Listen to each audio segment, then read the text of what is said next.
नमस्कार। Most wanted आतंकवादी हाफिज सईद से अगर कोई पत्रकार मुलाकात करता है, अब चूंकि यह शख्स एक आतंकवादी है, वांछित है, लिहाजा उसे लेकर भी एक सोच, कुछ नियम कायदे होते हैं। हमारे साथ हम आपको बताते हैं डॉक्टर वेद प्रताप वैदिक हैं, जाने माने टीकाकार, लेखक, पत्रकार। और एक और चीज इनके परिचय से जुड़ी हुई है, वो स्वामी रामदेव के बेहद करीब हैं और संभवतः यही वजह है कि इस मुद्दे को लेकर इतना बड़ा विवाद पैदा हो गया है।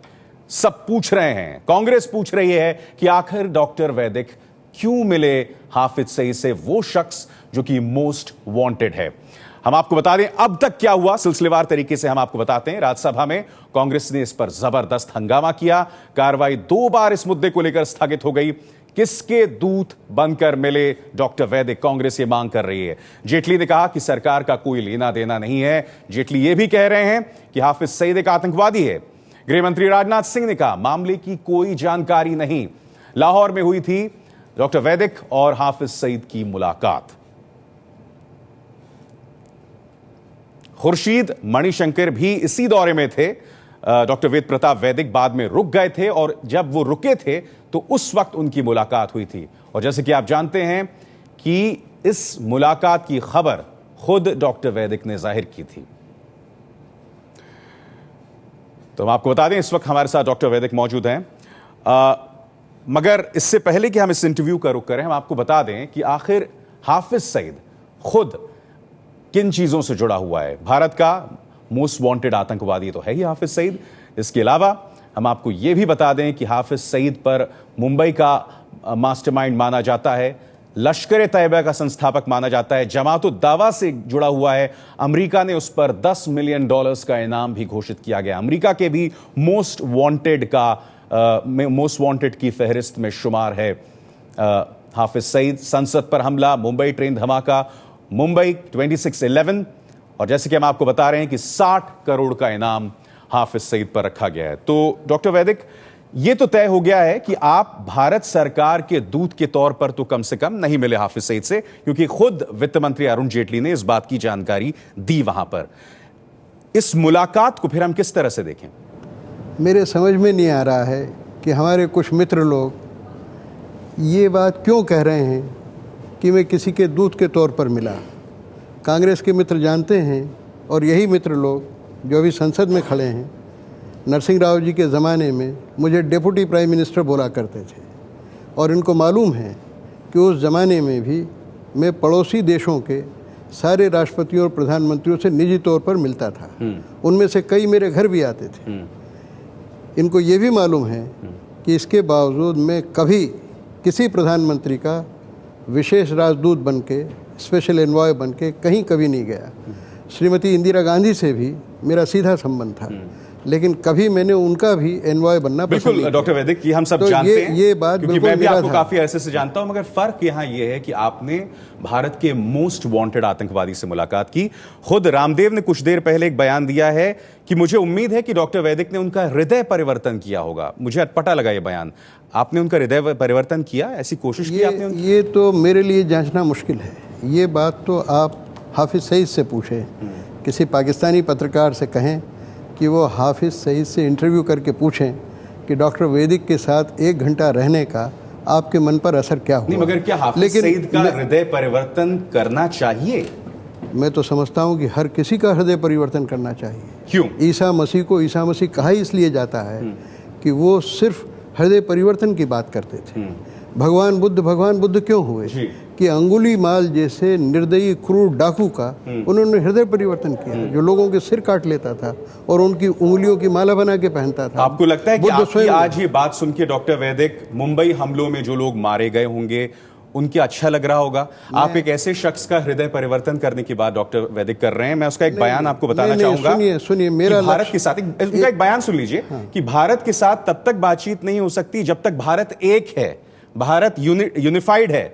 उसके टुकड़े कर दो जब तक वो अपने घुटने पर ना आ जाए और आपसे माफी ना मांगे। मैं अभी 26/11 इन सब की बात ही नहीं करता हूं। मैं लश्कर तैयबा के संस्थापक के तौर पर उनकी बात ही नहीं करता हूं।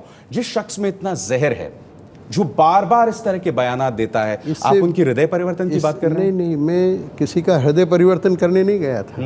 मैं तो एक पत्रकार के नाते बात करने गया था, और मेरी बात से अगर हृदय परिवर्तन होता है तो हो जाए, और नहीं होता है तो न हो जाए। कम से कम मुझे ये तो मालूम पड़े। आप कहते हैं मैं उन्हें जानने गया था, आप कह रहे हो मैं पत्रकार के तौर पर गया था, मगर प्रश्न यहां पर यह है कि आप वहां पर प्रधानमंत्री मोदी की भी पैरवी कर रहे थे। मैं तो पूरे भारत की पैरवी कर रहा था, सिर्फ प्रधानमंत्री मोदी की पैरवी नहीं कर रहा था।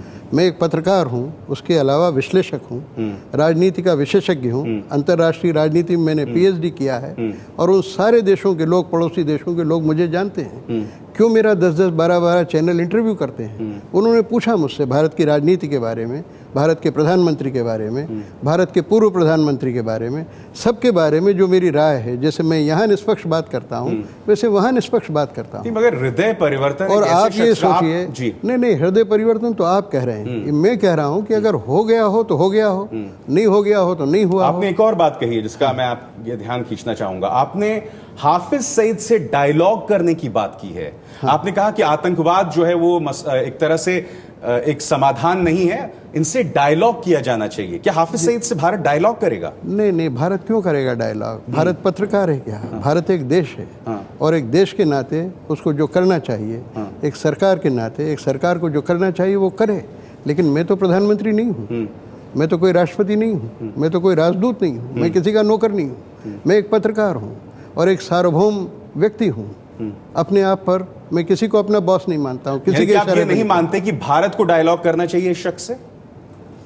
ये भारत को सोचना चाहिए, लेकिन एक पत्रकार के नाते मेरा धर्म यह है कि जो मेरे सामने आता है। नहीं, मगर हाफिज सईद स्टेक होल्डर नहीं है ना डॉक्टर वैदिक? देखिए, स्टेक होल्डर, क्या वो स्टेक होल्डर है भारत पाक प्रक्रिया में? क्या उनसे बातचीत होनी चाहिए? भारत को जितना नुकसान पहुंचा रहा है, उसको उस नुकसान पहुंचाने से आप रोकेंगे कैसे? तो आप उनसे बातचीत करेंगे? फिर क्या करेंगे? आप उन्हें रिकग्निशन देंगे, मान्यता देंगे? ये बताइए कि मुशर्रफ ने हिंदुस्तान को ज्यादा नुकसान पहुंचाया या हाफिज सईद ने? करगिल का युद्ध किया, हजारों लोग हताहत हुए, अरबों रुपए का हमारा नुकसान हुआ। उनको बुला के यहाँ अतिथि बनाया। तुलना एक हेड ऑफ स्टेट से एक आतंकवादी की कर रहे हैं। मैं क्या हेड ऑफ द स्टेट हूँ? मैं पत्रकार नहीं हूँ, आप पत्रकार नहीं हैं। पत्रकारों का काम क्या है?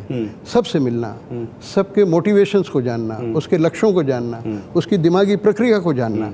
पहली बार इस आदमी से मिलके मुझे जानने का मौका मिला कि आदमी कैसा है, ये क्या सोचता है, क्यों उस गलत रास्ते पर ये चला है।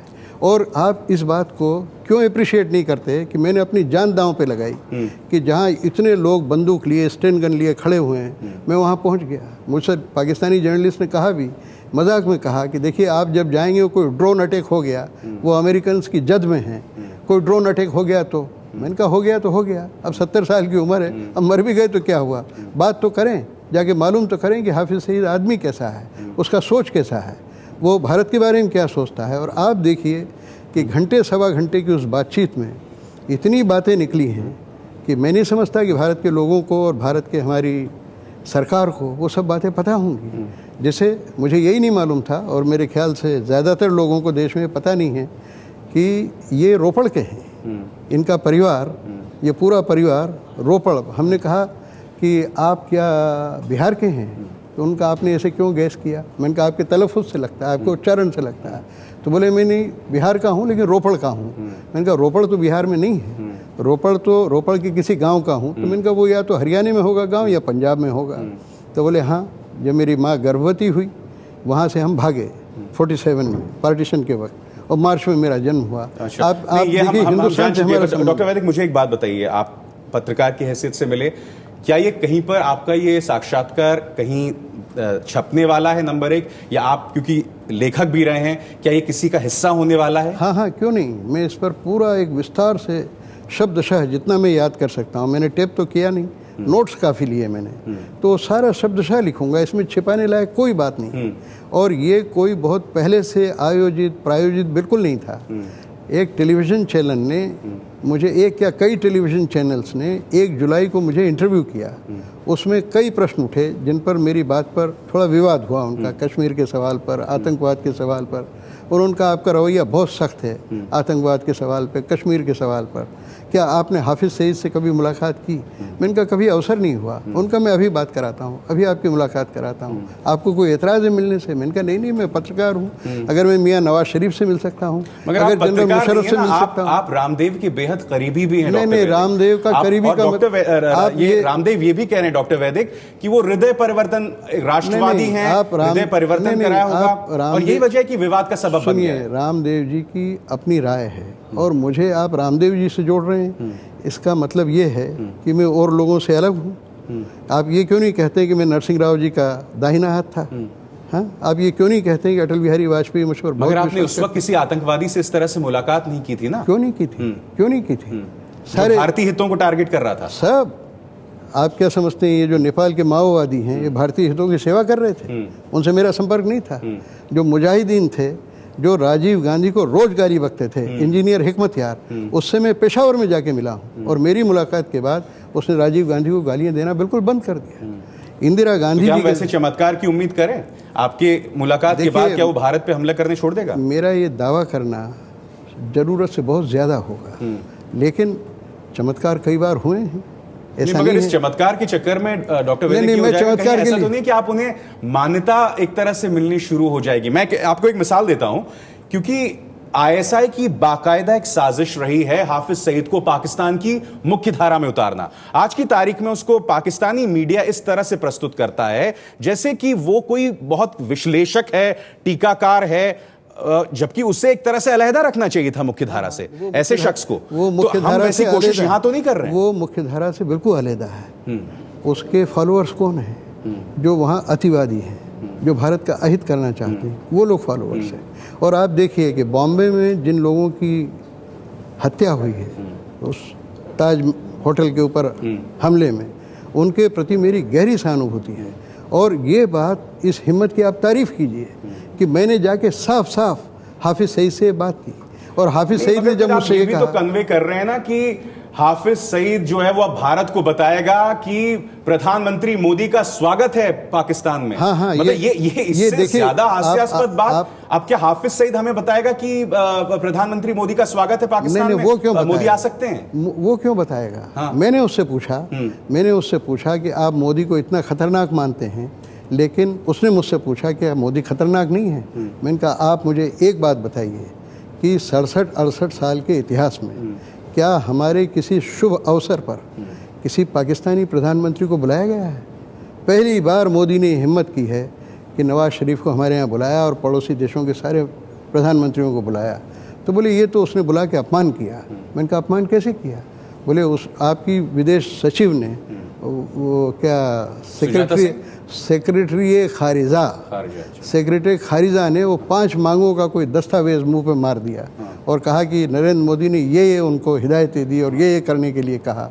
तो मैंने कहा कि मेरी सब लोगों से बात हुई है। मैंने खुद मियाँ नवाज शरीफ से पूछा, विदेश मंत्री सरताज अजीज से पूछा, तारिक फातिमी से पूछा, विदेश सचिव एजाज चौधरी से पूछा। तो इसके जवाब में उन्होंने क्या कहा? मैंने कहा उन्होंने जो कहा कि इस तरह की कोई बात नहीं हुई है। फिर मैंने कहा ये सब मीडिया के अंदर प्रचार है और हमारे यहाँ पहले थोड़ा सा निकला मीडिया में और फिर आपके मीडिया ने इसको उछाल दिया। तो बोले ये तो मुझे आप कह रहे हैं तो मैं सुन रहा हूँ। मैंने कहा मैं क्या कह रहा हूँ, आप अपने देश के नेताओं से पूछिए। तो इसके जवाब में उन्होंने कहा चलिए ऐसे में स्वागत है मोदी का आना? नहीं, इसके जवाब में नहीं कहा। ये जब सारी बातचीत उनसे होती रही उसके बाद उन्होंने मुझसे कहा, मैंने पूछा क्योंकि हर चैनल पे लोग मुझसे पूछते थे कि मोदी साहब यहाँ कब आएंगे। मैंने कहा वो तो खुद तय करेंगे, मैं क्या जानूँ इसको।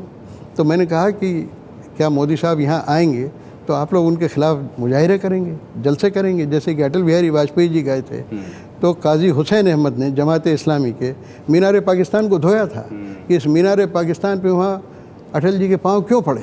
तो मैंने कहा कहीं ऐसा तो नहीं करेंगे आप? तो उन्होंने कहा नहीं, ऐसा हम बिल्कुल नहीं करेंगे। मोदी जी यहाँ आएंगे तो हम उनका इस्तकबाल करेंगे, स्वागत करेंगे।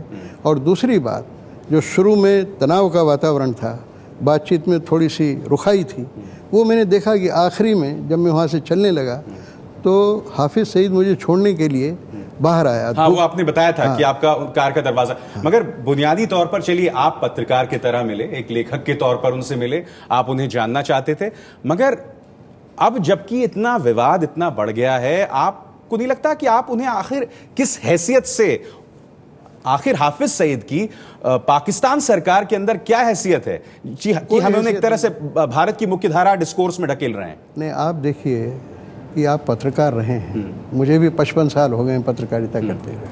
आप किसी से भी मिलते हैं तो उसकी हैसियत देखते हैं क्या? जो भी आता है, जो अपने विचार व्यक्त करना चाहे, दफ्तर में कोई भी खबर लेके आता है। हैसियत से मेरा मतलब है, ये वो शख्स है जो ये कहता है कि भारत में फिर से 26/11 के हमले होंगे। ये वो शख्स है कि वो जो कहता है कि भारत के टुकड़े टुकड़े कर दिए जाएं, घुटना पिला दिया जाए भारत की, ताकि वो रहम की भीख मांगे। मैं आपसे ये पूछता हूं कि जो चीन माओ से तुंग का कहता था कि अमेरिका को हम खाक में मिला देंगे, उस चीन के राजदूत से 16 साल तक अमेरिका का राजदूत पोलैंड में बैठकर सुबह 10 से 5 तक रोज बात करता था। कर देंगे, ये वो शख्स है जो लगातार कर रहा है, लश्कर तैयबा के संस्थापक के तौर पर बार बार कर रहा है, और एक नहीं कई बार खुद पाकिस्तानी अदालतों ने, पुलिस ने उसको गिरफ्तार किया है, मगर बाद में वो रिहा हो गया। मैंने उससे पूछा कि आपके खिलाफ इतना एविडेंस है, यूएन ने इकट्ठा किया, अमेरिका ने, भारत सरकार ने, और आप कहते हैं आपने कुछ नहीं किया, तो क्या वजह है कि पाकिस्तान की सरकार ने आपको गिरफ्तार कर लिया?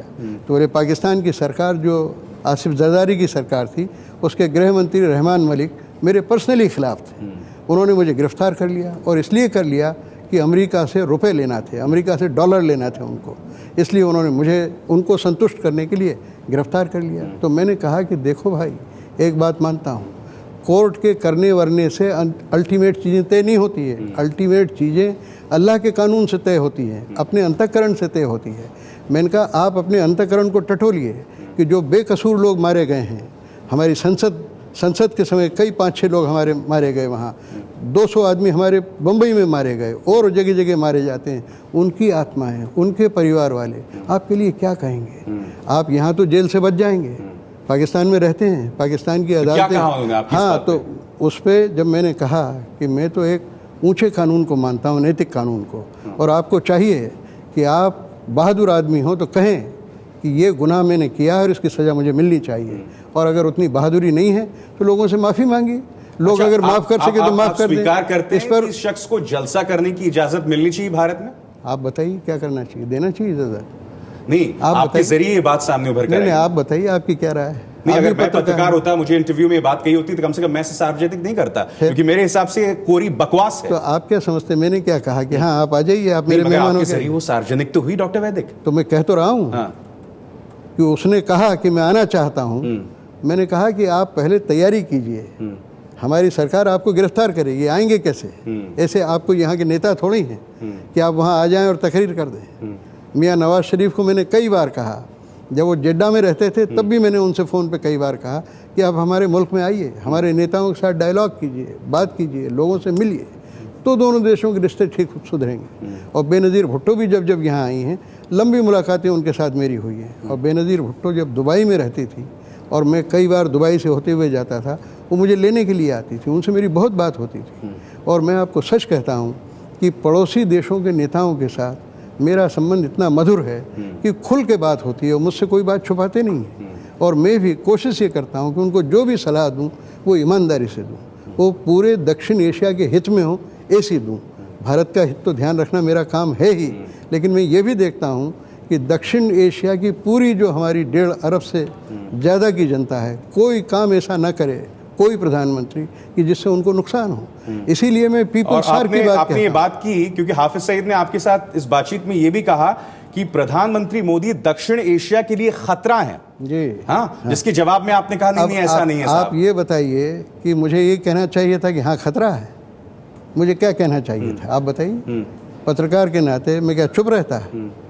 मैंने उनको बताया, उनका खतरा है, मुझसे पूछा, मैंने कहा बिल्कुल खतरा नहीं। नरेंद्र मोदी ने पूरे चुनाव अभियान में एक शब्द भी मुसलमानों के खिलाफ नहीं बोला, इस्लाम के खिलाफ नहीं बोला, पाकिस्तान के खिलाफ नहीं बोला। अगर वो दक्षिण एशिया के भविष्य को सुधारना नहीं चाहते होते तो आज तक हमारी पॉलिसी बड़ी शक्तियों के, महाशक्तियों को जोड़ने में लगी रहती है। पहली बार एक प्रधानमंत्री ने ये पहल की और दक्षिण एशिया के राष्ट्रों को बुलाया। बोले ये तो पहल अच्छी है, लेकिन हमारे प्रधानमंत्री का अपमान कर दिया, बेइज्जती कर दी। तो मेरा ये कहना है कि जो बात मैंने कही, अपनी जान पर खेल के मिलने गया, पत्रकारिता का धर्म निभाया और राष्ट्रीय हितों की दृष्टि से उस आदमी से मिला जिससे कोई इंडियन मिल नहीं सकता है, ये एक बड़ी घटना है। देश के डायलॉग उनके साथ के लिए ये बात किसी को हजम नहीं हो रही। डॉक्टर डायलॉग कौन? चलिए, कांग्रेस ने आप पे बहुत तल्ख तेवर अपनाए हैं। आनंद शर्मा ने क्या कहा है? आनंद शर्मा ने तो डॉक्टर वैद्य की गिरफ्तारी तक की बात कर दी है। वो मेरे बड़े प्रेमी हैं। आनंद क्या कहा उन्होंने, आइए सुनते हैं। आनंद शर्मा मेरे बड़े प्रेमी हैं। This meeting would not have taken place. This person claims to be an intermediary and an emissary.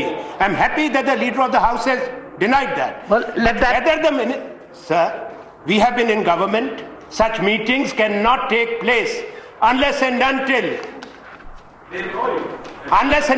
it is in the knowledge, it has been facilitated. There would be officials involved. Whether there was information with the High Commission of India in Islamabad, whether the High Commission conveyed that to the Ministry of External Affairs. Look, Ministry of External Affairs will have to give this statement. This is not something, it's a matter of national security. Doctor वैदिक, क्या भारतीय उच्चायुक्त को इस बात की जानकारी थी कि आप हाफिज सईद से मिल रहे हैं? बिल्कुल नहीं, बिल्कुल नहीं। हम जब गए तो हम गए थे इंडो पाक डायलॉग के लिए। उसमें मणिशंकर जी आई है। वो तो खत्म हो गई थी। हाँ, वो खत्म हो गई थी। उसके बाद आप बात में रुके। बात मुझे वाक्य पूरा कर लेने दीजिए। उस डायलॉग के खत्म होने के बाद हमारे राजदूत ने अपने घर पे एक डिनर किया था। उस डिनर में राष्ट्रपति अयूब खान के बेटे मेरे साथ बिठाए गए थे। सिर्फ उनसे मेरी बात हुई। राघवन से खड़े खड़े 2 मिनट बात हुई। उसके बाद राघवन भारत आ गए। उनसे मेरी कोई बात नहीं हुई। एम्बेसी के किसी अफसर से मेरी कोई बात नहीं हुई। ये कहना बिल्कुल असत्य है और सिर्फ कोरे बोगस अनुमान पर आधारित है कि विदेश मंत्रालय को पता होगा, हमारे दूतावास को पता होगा और मैंने किसी से परमिशन ली होगी और किसी के कहने से मिला होऊंगा। तो आनंद शर्मा जैसे मेरे मित्र अगर मेरे बारे में इतनी जानकारी रखते हैं तो उनकी जानकारी पे मुझे दया आती है। चलिए, हमारे साथ कुछ लोग टेलीफोन लाइन पर जुड़ रहे हैं, आपसे बात करना चाहते हैं। धर्मगुरु प्रमोद कृष्णन हमारे साथ हैं। प्रमोद जी, क्या सवाल है आपका डॉक्टर वैदिक से? पहले तो मैं डॉक्टर वेद प्रताप वैदिक जी को प्रणाम करता हूँ। इतने विद्वान व्यक्ति हैं और इन्होंने इतना करिश्मा करके दिखाया है कि जिस आदमी को दुनिया तलाश रही है उससे ये मुलाकात करके आए हैं, तो मैं बधाई भी देता हूँ। दूसरा, मेरे मन में एक जिज्ञासा है कि वैदिक जी की हाफिज सईद से जो मुलाकात हुई, तो क्या इनका पूर्व से परिचय था माननीय वैदिक जी आपका, या फिर किसी ने मध्यस्थता इसमें निभाई? अच्छा, तो बात यह है कि मैं जब भी पाकिस्तान, अफ़गानिस्तान, नेपाल जाता हूँ तो प्रायः सारे टेलीविज़न चैनल्स मेरे साथ 1-1 घंटे, आधा घंटे का इंटरव्यू करते हैं और सारे प्रमुख अखबार मेरा इंटरव्यू छापते हैं। पिछले साल एक एंकर वहाँ के प्रसिद्ध जब मुझे इंटरव्यू कर रहे थे, बीच में अचानक कश्मीर पर मेरी बात का विरोध करने के लिए किसी दाढ़ी वाले को उन्होंने बुला लिया। तो मैंने कहा, ये जब वो बोल के हट गए तो मैंने कहा, सज्जन कौन है? तो बोले, ये हाफिज सईद है। मैंने कहा, कौन हाफिज सईद है? ये वही है जिन्होंने बॉम्बे पे हमला करवाया, जो उस मामले में हमारे संसद पे हमले में इन्वॉल्व है, वही से। तो मैंने कहा, इनको रोकिए, मैं इनसे बात करता हूँ डट के। तो उनका अब तो वो चले गए। फिर बाद में उन्होंने मुझसे कहा कि आप उससे मिले कि नहीं? तो मैंने कहा, मैं कभी मिला नहीं, कभी अवसर नहीं हुआ, मुझे पता नहीं कहाँ रहता है, क्या करता है, पता नहीं मुझे। वो बात आई गई हो गई। फिर इस बार भी वैसे ही हुआ, बातचीत हुई। तो बातचीत के बाद उन्होंने मुझसे कहा, एंकर ने, कि आप कभी उससे मिले? पिछले साल आप मिले थे। मैंने कहा, नहीं, मेरे पास तो कुछ अता पता है नहीं, कैसे मिलूं? तो उसने कहा, मैं अभी मिला देता हूं। यानी हाफिज सईद का सारे पत्रकारों से वहाँ संपर्क है और वो बराबर टेलीविज़न पर आता रहता है, अखबारों में उसके फोटो वोटो छपते रहते हैं। हमारे यहाँ तो ज्यादा छपते नहीं। जैसे मैंने कहा कि वो मुख्य धारा का हिस्सा है। नहीं, और दरअसल पाकिस्तान की मुख्य धारा, पाकिस्तान मीडिया की मुख्य धारा का हिस्सा है। और डर लोगों को यही है डॉक्टर वैदिक, कि कहीं ऐसा तो नहीं है कि कोई तथाकथित ट्रैक टू डिप्लोमेसी मोदी सरकार चला रही, जिसका जिक्र यहाँ पर कांग्रेस कर रही है, जिसकी नुमाइंदगी आप कर रहे हैं। नहीं, कांग्रेस की बहुत गलत धारणा है। मोदी सरकार कोई, मुझे नहीं मालूम, चला रही हो तो चला रही हो, मुझे कैसे मालूम पड़ेगा? नहीं, कहीं आप तो उसकी नुमाइंदगी नहीं कर रहे हैं। नहीं। और चलाए, और अगर सरकार कोई इसमें मेरा सहयोग चाहे तो जैसे नरसिंह राव जी की सरकार में, अब मैं बहुत दावे नहीं करना चाहता हूँ, इस बात को मनमोहन सिंह जी खूब अच्छी तरह जानते हैं, और आनंद शर्मा जैसे जो उस समय जूनियर मिनिस्टर थे वो खूब जानते हैं, सलमान खुर्शीद खूब जानते हैं कि विदेश मंत्रालय के मामले में मुझसे सलाह मशवरा किया जाता था।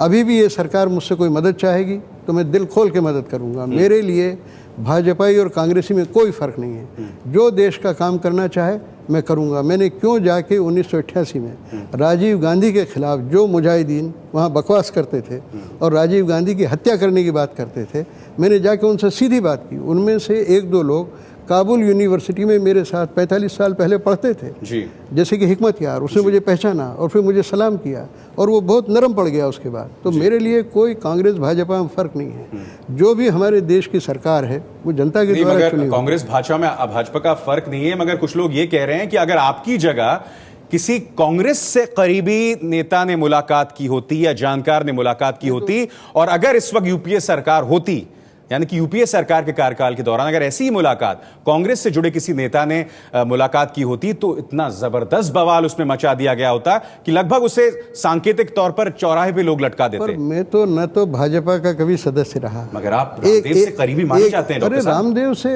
करीबी माना जाता हूँ, ये नहीं क्या मैं रामदेव का नौकर हूँ? बिल्कुल। रामदेव मेरे बेटे की तरह हैं। रामदेव जो ब्रह्मचारी थे उनके गुरुकुल में जाके दीक्षांत भाषण देता था। आपकी वैसे मुलाकात बात हुई इस मुद्दे पर? स्वामी रामदेव से मेरी इस मुद्दे पर कोई बात नहीं। उन्होंने कॉल भी नहीं किया आपको? नहीं, रोज बात होती है। तो उन्होंने पूछा नहीं आपको इस मुलाकात के बारे में? नहीं, आज सुबह पूछा मुझसे और उन्होंने कहा टीवी पे मैंने सारी बात सुनी और आप गए तो आपने उसका हृदय परिवर्तन किया होगा। तो मैंने वही जवाब दिया जो आपको दिया। मैंने कहा उससे पूछिए कि हृदय परिवर्तन हुआ कि नहीं। लेकिन मेरा ये अनुभव रहा है कि जितने लोगों से मैंने बात की है आज तक, सारे पड़ोसी देशों में, भारत में, नक्सलवादी मुझसे मिलते हैं, मैं उनसे बात करता हूँ। यहाँ के माओवादी मुझसे मिलते हैं, उनसे बात करता हूँ। सबसे मेरी खुली बातचीत होती है, क्योंकि मैं कोई पावरफुल आदमी नहीं हूँ, मैं तो ज़ीरो हूँ। मेरे पास कोई पद नहीं, कोई ओहदा नहीं, कोई पैसे नहीं, एक साधारण पत्रकार की तरह हूँ। मेरे द्वार सबके लिए खुले हुए हैं। तो मेरे लिए हाफिज सईद से मिलना अपने आप में कोई बहुत बड़ी बात नहीं थी। और मैं आपको सच बोलता हूँ कि जब मैं उससे मिला तो मुझे अंदाज़ ही नहीं था कि इतनी बड़ी घटना देश में बन जाएगी, एक ज़बरदस्ती का प्रचार हो जाएगा। लेकिन इसमें क्या है कि कांग्रेस इस समय बहुत हताशा की स्थिति में है। उनके पास कोई मुद्दा नहीं है। अब उनको लगता है कि क्योंकि डॉक्टर वैदिक ने नरेंद्र मोदी का डट के समर्थन किया है, सबसे पहले प्रधानमंत्री के तौर पर नरेंद्र मोदी का नाम मैंने ही प्रस्तावित किया मेरे लेखों में, और आपके सब टीवी चैनलों पर भी मैं ही बोलता था कि इस भ्रष्ट सरकार को अगर कोई हटा सकता है तो नरेंद्र मोदी ही हटा सकता है। इसलिए इन लोगों को ये गलतफहमी हो गई होगी कि नरेंद्र मोदी के स्पेशल एनवॉय की तरह मैं गया। नरेंद्र मोदी से मैं जितनी बार मिला हूँ पत्रकार के नाते और एक सामाजिक कार्यकर्ता के नाते, उससे मैं समझता हूँ 100 गुना ज़्यादा मैं मनमोहन सिंह जी से मिला हूँ। मनमोहन सिंह जी मेरे व्यक्तिगत मित्र हैं, मैं उनको बड़े भाई की तरह आदर करता हूँ। और नरसिंह राव जी के ज़माने में तो मनमोहन सिंह जी और जितने मंत्री हैं वो सारे मुझसे रोज़ बात करते थे।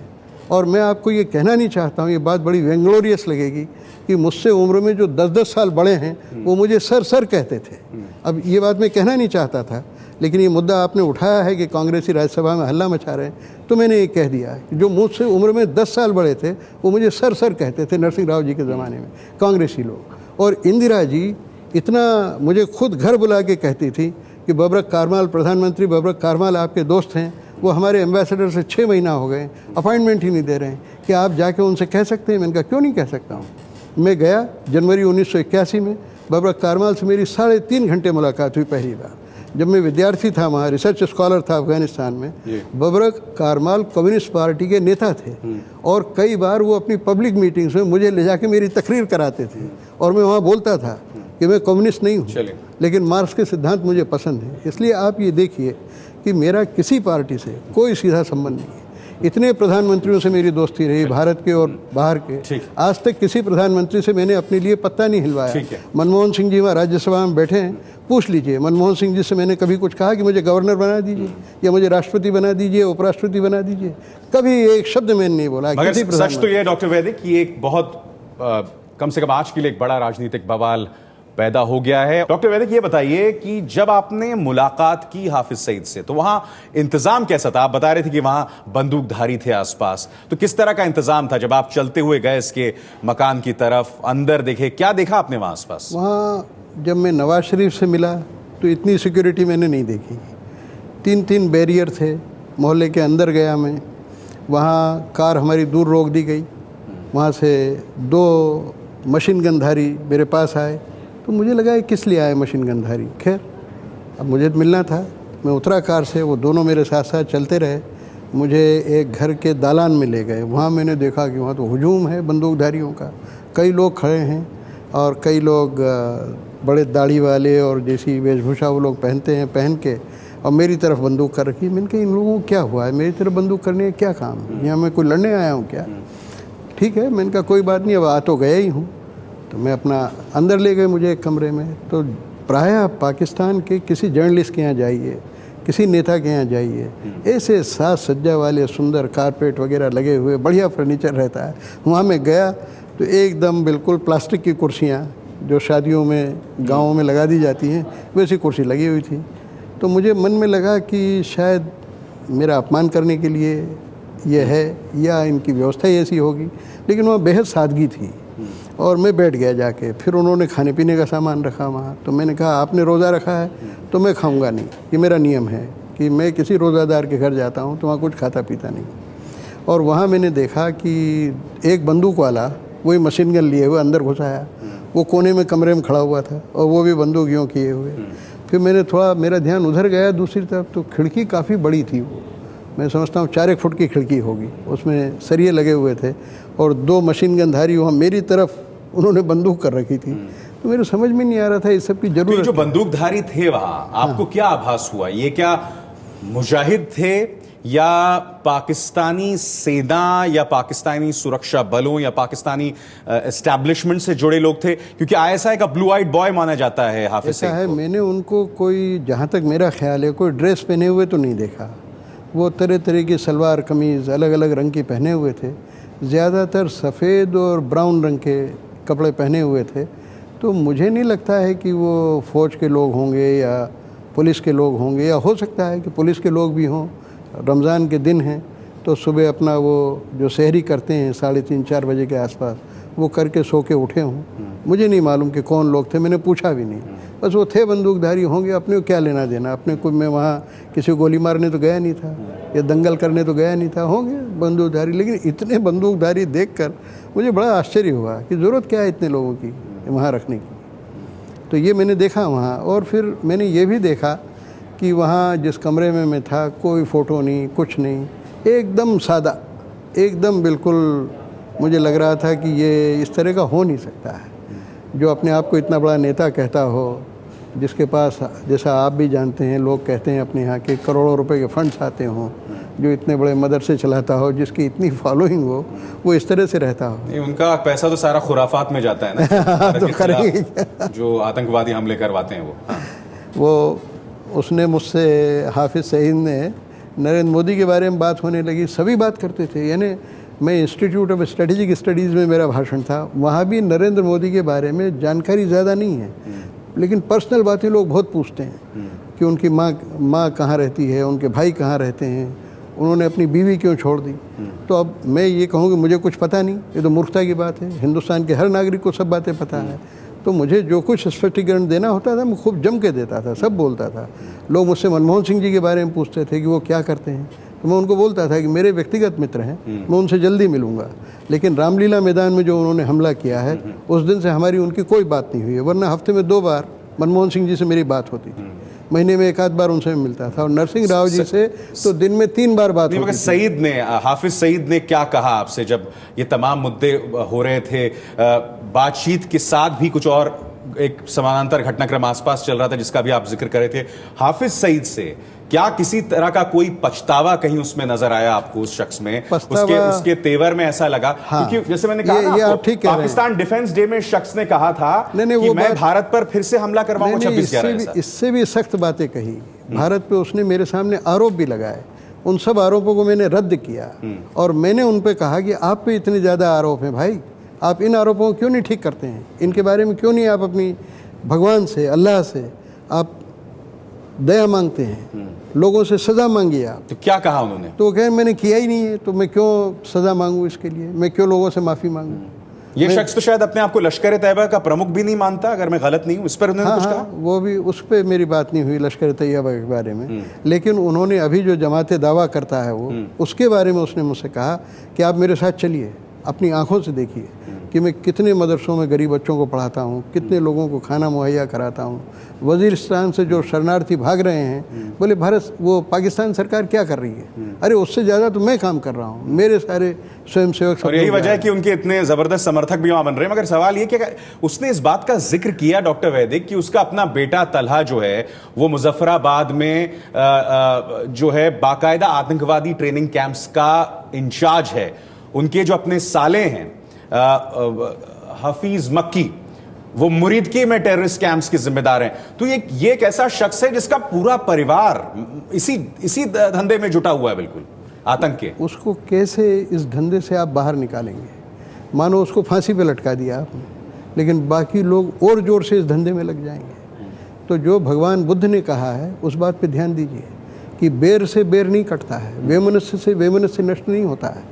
जो राज्य का काम है वो राज्य करे, जो फौज का काम है वो फौज करे, पुलिस का काम करे। लेकिन जो मेरे जैसे लोग हैं जो न फौज में हैं, न पुलिस में हैं, न राज में हैं, कोई किसी पद पे नहीं है, उनका काम क्या है? उनका काम है मनुष्य के नैतिक गुणों पर जोर दे, उनसे कहे कि आप इस बुरे काम से बाज आइए, क्योंकि आपने उसको फांसी पे लटका दिया, लेकिन और 10 हाफिज सईद खड़े हो जाएं। चलिए डॉक्टर वैदिक, मगर सच तो यह है कि हाफिज सईद जैसे लोग इस सोच में विश्वास ही नहीं करते, लिहाजा हम उनसे इस मुद्दे पर तर्क भी नहीं कर सकते। मैं आपको फोटोज दिखाना चाहूंगा क्योंकि ये फोटो आपने खुद जारी की है। इसके अलावा 2 और लोग वहां दिख रहे हैं हमें, मतलब उनके चेहरे तो यहां नहीं दिख रहे हैं। एक तो हाफिज सईद के दाईं तरफ और एक आपकी तरफ, एक ब्लू रंग का हाफ स्लीव शर्ट। ये लोग कौन थे? ये मेरे ख्याल से उनके असिस्टेंट थे। एक वो असिस्टेंट हैं, उनकी भी दाढ़ी वगैरह है, और वो बार बार जैसे ही मैं बोलता था तो कुछ नहीं बोलता था वो, लेकिन हाफिज सईद जब बोलने लगता था कहते थे 20 मिनट पूरे हो गए, तो मैं उठने लगता था। फिर हाफिज सईद कहते कौन सा शख्स? ये जो आपके साथ बैठा हुआ है? नहीं, दाढ़ी वाला नहीं, मतलब दाढ़ी वाला कौन सा वाला? ये जो ब्लू में दिख रहा है? नहीं, अच्छा, इस तरफ, इधर हाफिज सईद के राइट में। अच्छा। हाँ, तो वो बार बार मुझसे कहते थे, नहीं उनसे कहते थे, हाफिज सईद से कहते थे कि अब उठिए, 20 मिनट हो गए, 25 मिनट हो गए, आपकी वहाँ तकरीर है। और इस शख्स से आपकी मुलाकात उसी वक्त पहली बार हुई थी? मेरी तो सबसे पहली बार हुई थी। मैं तो किसी को मुझे यही नहीं मालूम था हाफिज सईद कौन है। वो पहली बार टीवी पे मैंने देखा था, या यहाँ फोटो में देखा था। और वहाँ हर आदमी की दाढ़ी होती है, इसलिए पहचानना आसानी से मुश्किल होता है कौन क्या है। अच्छा, वो आदमी भी दाढ़ी वाला था, लेकिन उसका रंग थोड़ा सांवला था। ठीक है। और वो बराबर बीच बीच में हस्तक्षेप करता था, बल्कि उसने भी मोदी के बारे में मुझसे सवाल पूछे। आपको कुछ आभास हुआ कहीं ऐसा तो नहीं है? मैं जानता हूं एक दूर की कौड़ी है, आईएसआई का जैसे मैंने कहा ब्लू आइड बॉय है, तो क्या वो एक लिंक हो सकता था कि वहां जो बैठा अधिकारी था वो संभवतः आईएसआई से उसका लेना देना हो?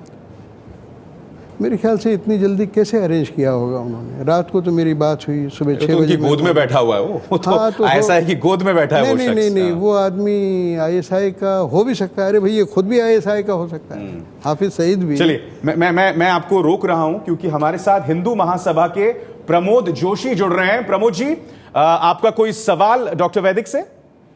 जी हाँ, प्रश्न यह है कि 26/11 हमले में मास्टरमाइंड हाफिज सईद का नाम आया है। हम इस विषय में यह जानना चाहते हैं कि क्या डॉक्टर साहब के साथ में हाफिज सईद ने ये रहस्योद्घाटन किया है कि इसमें कौन से राजनीतिक दल ने इनकी सहायता की? अहम बात। आपका सवाल हो गया पूरा जोशी जी? जी हाँ, ठीक है। जो वो बात कह रहे हैं कि क्या इस बातचीत के दौरान, हालांकि आपने खुद कहा कि उन्होंने स्वीकार ही नहीं किया, उन्होंने शायद ये कहा कि मुझे 2 घंटे बाद पता चला था मुंबई अटैक के बारे में। ऐसा कुछ कहा था शायद उनसे। मगर वो जो पूछ रहे हैं जोशी जी, यहाँ पे प्रमोद जी पूछ रहे हैं कि क्या उन्होंने कोई ऐसा रहस्योद्घाटन किया कि 26/11 में उनके साथ और कौन थे, या मतलब कौन, मतलब पाकिस्तान की मुख्य धारा से जुड़े कोई राजनीतिक दल, इस तरह का जिक्र यहाँ कर रहे थे वो? नहीं, वो तो उल्टा बोलते रहे कि वो रहमान मलिक जो वहाँ का गृह मंत्री थे, उन्होंने, रहमान मलिक ने अपना बदला निकालने के लिए शख्सी तौर पर मुझे 2 बार गिरफ्तार किया। तो मैंने कहा, आपको क्यों गिरफ्तार करेगा गृह मंत्री जब तक कि उसके पास सॉलिड एविडेंस नहीं हो आपके खिलाफ? तो बोले, एविडेंस वगैरह क्या है? अमरीकी दबाव है, अमेरिका को खुश करना था, उनसे डॉलर कमाने थे पिछली सरकार को, इसलिए उन्होंने मुझे गिरफ्तार कर लिया। लेकिन हर मुकदमे में छूट गया। तो मैंने कहा मुकदमों से फैसले नहीं होते हैं सब चीज़ों के, कुछ अल्लाह भी ऊपर बैठा है, वो भी फैसले करता है। नहीं, आपने शख्स से पूछा डॉक्टर वैदिक, ये वो शख्स है जो भारत को बॉल्कनाइजेशन की बात करता है, भारत के टुकड़े टुकड़े कर देने की बात करता है कि भारत को घुटने पे ला देंगे और भारत रहम की भीख मांगेगा। और 7 सितंबर 2013 को पाकिस्तानी डिफेंस डे में इसने कहा भी था कि फिर से 26/11 करेंगे। ये बात सिर्फ हाफिज सईद ही नहीं करता है। आप पाकिस्तान के टेलीविज़न चैनल्स देखें, वहाँ के अखबार पढ़ें। अखबार ज़रा कम छापते हैं, अखबारों के संपादक लोग ज़रा पढ़े लिखे हैं, समझदार हैं, लेकिन टीवी चैनल्स पर हाफिज सईद तो कुछ भी नहीं। भारत के ख़िलाफ़ इस कदर जहर उगला जाता है, इस कदर भारत के ख़िलाफ़ लोगों के दिलो दिमाग में नस नस में बातें घुसड़ दी गई हैं कि कई बार बहस के अंदर मुझ पर वो लोग बरस पड़ते हैं जब मैं कोई बात कहता हूँ, तो चाहे कश्मीर का सवाल हो, चाहे आतंकवाद का सवाल हो, वो गालियाँ तक लोग देने लगते हैं। करेंगे क्या आप? ऐसे पूरे देश की मनोवृत्ति बदलना जरूरी है, और वो आप डंडे के ज़ोर से नहीं बदल सकते। अगर डंडे के ज़ोर से बदल सकते होते तो 4 बार युद्ध हो गए हैं। ये मैं पाकिस्तानियों को भी समझाता हूँ कि तुम डंडे के ज़ोर से कश्मीर ले नहीं सकते हो, तुमको हमसे बात करना पड़ेगी। वो मुझसे कहते हैं कि कश्मीर पे आपकी सरकार बात नहीं करना चाहती। मैंने कहा मुझे ये अफसोस है कि मेरे देश की आज तक किसी भी सरकार ने, किसी भी प्रधानमंत्री ने आगे होकर कश्मीर का मसला नहीं उठाया। कश्मीर तो आपने हमारा छीन रखा है। पहले भारत को ये मुद्दा उठाना चाहिए कि तुम पहले कश्मीर पे बात करो, बाकी मुद्दों पर हम बाद में बात करेंगे। बताइए, आप हमारा कश्मीर लौटाओ तुम। ठीक है, आप जिस डेलीगेशन के साथ गए थे वो आपके जब मुलाकात हुई थी उससे पहले ही वो निकल चुका था। तो ये डेलीगेशन था क्या, और फिर आप बाद में रुके क्यों, कैसे हुआ? ये मैं बताऊं कि एक संस्था वहाँ है, RPI उसका नाम है, रीजनल पीस इंस्टीट्यूट। उसके खुर्शीद कसूरी, जो उन दिनों भारत पाकिस्तान को बहुत खुर्शीद महमूद कसूरी, जो विदेश मंत्री हुआ करते थे। हाँ, खुर्शीद कसूरी हमको बहुत बरसों से जानते हैं। 30-35 साल पहले भी उनके घर में एक बार खाने पे गया था। वो मणिशंकर अय्यर के साथी थे, कैम्ब्रिज यूनिवर्सिटी में दोनों साथ पढ़ते थे। उस रीजनल इंस्टीट्यूट के मणिशंकर जी गवर्निंग बॉडी में हैं। मणिशंकर जी ने मुझे फ़ोन किया कि आपको वहाँ चलना है। मैंने कहा ज़रूर चलेंगे, पीस डायलॉग है। मैंने कहा ज़रूर चलेंगे। तो मणिशंकर जी गए, सलमान खुर्शीद जी गए, दिलीप पटगांवकर जी गए, जो झा साहब हैं, जो बीजेपी के विदेशी सेल के प्रमुख थे, जो अंडमान निकोबार में गवर्नर भी थे, NN झा, वो भी गए। कई और पत्रकार, बरखा दत्त भी गई। सारे लोग थे हम लोग। सुबह 9 बजे से शाम को 6 बजे तक लगातार एकदम विवाद चलता रहा। उनके 3 पुराने कैबिनेट मिनिस्टर थे, 2 शायद आर्मी के चीफ थे, ISI के पुराने चीफ थे, और कई पत्रकार समाज से भी बहुत लोग थे। और हमेशा ये होता रहा, पिछले 45 साल में मैंने देखा कि जब भी इस तरह का संवाद होता है काफ़ी तलखी पैदा हो जाती है, कहा सुनी तक हो जाती है, कई बार वॉकआउट हो जाता है। लेकिन मेरे जाने पिछले 40-45 साल में ये पहला ऐसा डायलॉग हुआ कि एक भी शब्द न तो उन्होंने ऐसा कहा कि जिस पे हमारे लोगों को गुस्सा आ जाए, ना हमारी तरफ से, यानी झा साहब भी वहाँ थे, NN झा, उन्होंने पूरा BJP का पॉइंट ऑफ व्यू वहाँ रखा। नरेंद्र मोदी की खूब उन्होंने वकालत की। वहाँ जो लोगों ने नरेंद्र मोदी के बारे में पूछना चाहा, वो कैसे हैं, क्या करेंगे, युद्ध तो नहीं छिड़ेगा, फिर ये वो सबके बहुत बढ़िया जवाब दिए। एक भी शब्द न भारतीयों की तरफ से कहा गया है ना वहाँ से कि जिससे कोई विवाद खड़ा हो। ठीक है, और फिर आप वहाँ रुके क्यों? हाँ, आप अतिरिक्त रुके, जिसके दौरान आपकी मुलाकात फिर हाफिज सईद से हुई, वो क्यों हुआ? वो इसलिए कि पाकिस्तान में इतने जर्नलिस्ट को जब मालूम पड़ा कि मैं वहाँ आया हुआ हूँ, पहले से ज़्यादा लोगों को खबर नहीं थी। RPI की तरफ से जो भी गए थे दस्तावेज, उससे खबर हो गई। सारे जर्नलिस्ट मेरे पीछे पड़ गए कि आप कैसे जा रहे हैं, हम आपको इंटरव्यू करेंगे, आप रुकिए, आप बात करेंगे। कई लोगों ने मुझे दावतें भी दी, जैसे एतजाज़ अहसन है, जिन्होंने बहुत ज़बरदस्त आंदोलन जनरल मुशर्रफ के खिलाफ चलाया था। उनका बेनज़ीर के करीबी थे बहुत। अब बेनज़ीर के वो लॉ मिनिस्टर रहे, और बेनज़ीर ने एक बार CTVT पर मुझसे जब बात की वहाँ पर, तो एतजाज़ अहसन को बुला लिया था। और बल्कि ये आज कह दूँ सार्वजनिक तौर से तो कोई गलत नहीं होगा कि एतजाज़ अहसन को थोड़ा डांटा उन्होंने कि डॉक्टर वैदिक डॉक्यूमेंट लाए हैं, आप देखिए। मैंने उनसे कहा कि CTVT पे हम भी साइन नहीं कर रहे, आप भी साइन मत कीजिए। तो एतजाज़ अहसन और इस तरह से कई वहाँ के बड़े नेताओं ने, जब उनको मालूम पड़ा कि मैं आया हूँ, सब ने बड़ा इसरार किया कि आप रुक जाइए, आप बात कीजिए, डायलॉग कीजिए। और फिर हाफिज सईद से कैसे मुलाकात? और हाँ, वही तो, हाफिज सईद का तो कहीं तसव्वुर ही नहीं था, कोई दिमाग में सोच ही नहीं था कि उससे मुलाकात होगी, कोई प्लानिंग नहीं था। आखिरी दिन 1 जुलाई को जब इंटरव्यू किया, 2-3 TV चैनल्स सारे लाहौर में उन्होंने मुझे घेर लिया कि भाई आपसे बात करना है, हमको पता ही नहीं था कि आप आए हुए हैं। मैंने कहा आपकी बार वो जो अभियान चला ना टेररिस्ट के खिलाफ और वो लाहौर के अंदर मॉडल टाउन के अंदर हत्याकांड हुआ, उसकी वजह से भारत पाक संबंधों पर किसी का ध्यान ही नहीं रहा 10-12 दिन। तो मैंने भी उचित नहीं समझा, जिस टीवी वाले ने कहा मैंने कहा भाई बेकार है, अभी काहे के लिए इंटरव्यू करना है। लेकिन जब वो सब ख़त्म हो लिया या धीरे पड़ गया तो फिर सारे टीवी वालों ने मुझे फिर अप्रोच किया लाहौर में। तो मैंने कहा ठीक है आप ले लो इंटरव्यू। तब एक टीवी चैनल वाले ने मुझसे कहा, एक पत्रकार ने, कि भाई आप हाफिज़ सईद से मिले कि नहीं। मैंने कहा नहीं, मेरी तो कोई मुलाकात हुई नहीं।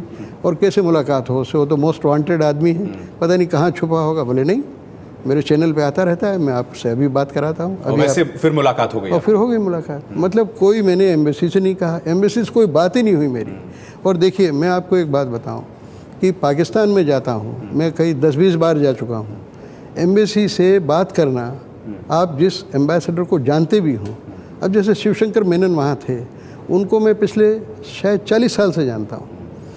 वो वहाँ जब राजदूत थे, उन्होंने बहुत फ़ोन पे इसरार किया कि आपको इतनी पब्लिसिटी पाकिस्तान में मिलती है जितनी विदेश मंत्रियों को नहीं मिलती है, आप हमारी एम्बेसी क्यों नहीं आते? अच्छा, मैं आपको यहाँ रोक रहा हूँ क्योंकि मेरे पास वक्त कम रह गया है। डॉक्टर वैदिक, मैं जानना चाहता हूँ, आपने कहा कि आप आए, आपने यहाँ बीजेपी और सरकार के तमाम लोगों से बातचीत की, इस बारे में उन्हें जानकारी भी दी, तो ये आपने संभवतः कहा है कि आपने क्या इस मुलाकात के बारे में आकर सरकार को बताया? अभी तक मेरी किसी से मुलाकात नहीं हुई। किसी बीजेपी के नेताओं से बाद में आकर मुलाकात नहीं, बताया नहीं आपने? नहीं, किसी बड़े नेता से मेरी बात नहीं हुई। दिन भर 100-150 कॉल आते हैं। उसमें कई लोग कांग्रेसी भी फ़ोन करते हैं, बीजेपी के भी, कम्युनिस्ट पार्टी के भी कई नेता मुझे फ़ोन करते रहते हैं। सबसे मेरी दोस्ती, और पत्रकारों की सबसे दोस्ती होती है।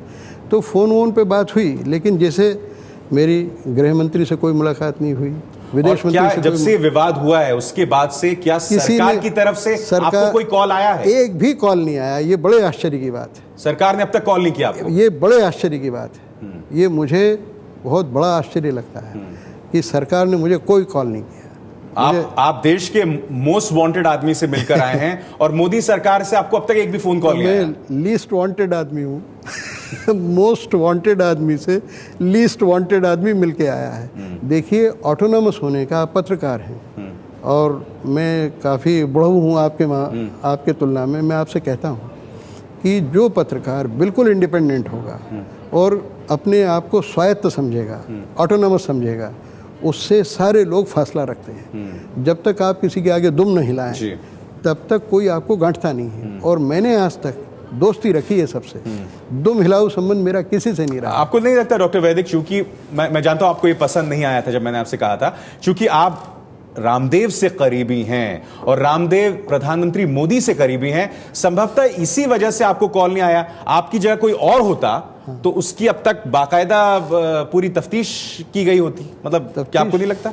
तफ्तीश मेरी कौन करेगा? किसकी हिम्मत है? नहीं, हिम्मत वाली बात नहीं है। कौन प्रधानमंत्री मैं कह रहा हूं, क्या ये दोहरे मापदंड नहीं आपको लगता है सरकार के? हिंदुस्तान का कौन प्रधानमंत्री ऐसा है जो ये दावा करे कि मैं वैदिक से ज्यादा देशभक्त हूं? उनके मुंह पर पूरा देश थूकेगा।